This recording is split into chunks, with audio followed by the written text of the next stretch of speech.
তোমাকে জাস্ট কনসেপ্টটা ভালো করে বুঝতে হবে, তারপর প্র্যাকটিস করতে হবে। তো তুমি যদি 70-80% যে কোনো একটা সাবজেক্টের অ্যান্সার করতে পারো ইঞ্জিনিয়ারিং অ্যাডমিশন টেস্টে, তুমি নিঃসন্দেহে খুব ভালো একটা রেজাল্ট করবা। জাস্ট লাইভ ক্লাসেই 200, 250, 300 ম্যাথামেটিক্স অঙ্ক সলভ করাইছি। সো ঘুরে ফিরে ওগুলার মধ্য থেকেই আসবে।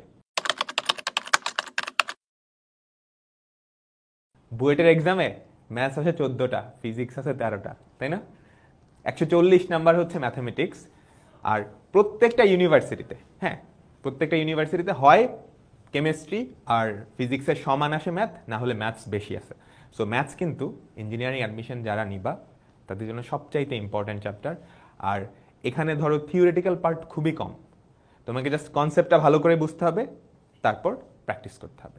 প্রচুর প্র্যাকটিস করতে হবে। ম্যাথমেটিক্স তুমি যদি প্র্যাকটিস না করো তাহলে দেখবা ভাইয়ারা ক্লাসে পড়াচ্ছে, তুমি ওগুলা পারতেছো, ডেটা যখন একটু চেঞ্জ করে দিবে দেখবা তুমি আর পারতেছো না।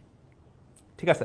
সো একটু প্র্যাকটিস করতে হবে, কনসেপ্টগুলো বুঝে বুঝে দেন প্র্যাকটিস করা লাগবে। ধরো তুমি যদি কেতাব স্যারের বই বা যে কোনো বই কিংবা প্রশ্ন ব্যাংক সমাধান করো, দেখবা 40-50% অঙ্ক একদম ডিরেক্ট কমন চলে আসতেছে। তারপর দেখবা বাকি 20-30% অঙ্ক এগুলো একটু ঘুরায় পেঁচায় দিছে, তোমার যদি কনসেপ্ট ক্লিয়ার থাকে আর পর্যাপ্ত পরিমাণে প্র্যাকটিস করো, ওগুলোও সলভ করতে পারতেছো। সো তুমি যদি 70-80% যে কোনো একটা সাবজেক্টের অ্যান্সার করতে পারো ইঞ্জিনিয়ারিং অ্যাডমিশন টেস্টে, তুমি নিঃসন্দেহে খুব ভালো একটা রেজাল্ট করবা।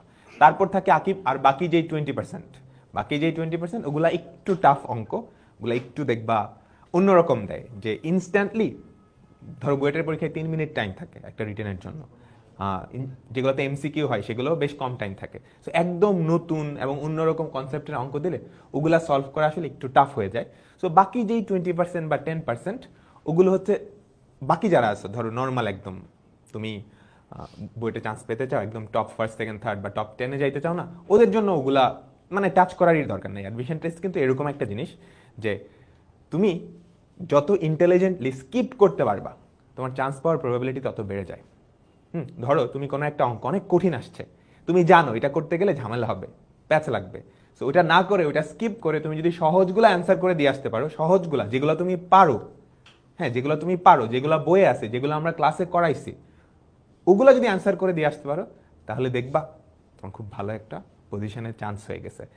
তো এই অঙ্কগুলো 70-80% অঙ্ক যেগুলো তোমাদের বইয়ে আছে, যেগুলো আমরা করাবো, ওগুলা তোমরা যদি আমাদের সাথে প্র্যাকটিস করো, আমি নিশ্চয়তা দিতে পারি যে আমাদের সাইড থেকে এফোর্ট আর তোমাদের প্র্যাকটিস, এই দুইটার কম্বিনেশনে 80% ইজিলি অ্যান্সার করে ফেলতে পারবা, শুধু ম্যাথামেটিক্স না, অন্য যে কোনো চ্যাপ্টারে। আর যারা আমাদের ক্লাস করছো তোমরা তো দেখছোই, আমরা কিন্তু ক্লাসের মধ্যেও প্রচুর অঙ্ক প্র্যাকটিস করাই। গত বছরের ইঞ্জিনিয়ারিং যে ডিফারেন্সিয়েশন, ইন্টিগ্রেশন, ওগুলোতেও কিন্তু আমরা জাস্ট লাইভ ক্লাসেই 200, 250, 300 ম্যাথামেটিক্স অঙ্ক সলভ করাইছি। সো ঘুরে ফিরে ওগুলার মধ্য থেকেই আসবে। আর যদি একদমই আনকমন চলে আসে, ইন দ্যাট কেস স্কিপ করে তুমি যেগুলো পারো ওগুলো অ্যান্সার করতে হবে।